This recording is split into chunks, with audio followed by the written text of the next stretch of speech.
morning for today's video. Mag-aamusal naman tayo. So, gulit. Ang alaga ko kasi sa ibaba.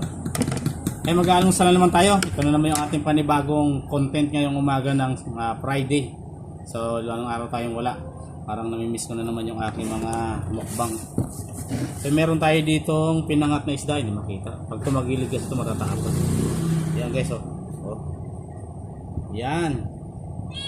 Di ko alam kung ang pangalan nito sa inyo. Ang tawag dito sa ano, pakuko ba yan? Hindi Ano, latab. Latab. Latab pala.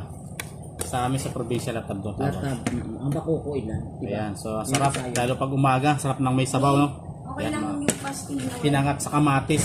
So naka-improve pa tayo kasi nasa ano tayo lagi. Nasa kusina. Imayin mo kayo. So magdadasal muna tayo bago tayo kumain. Imayin. baka may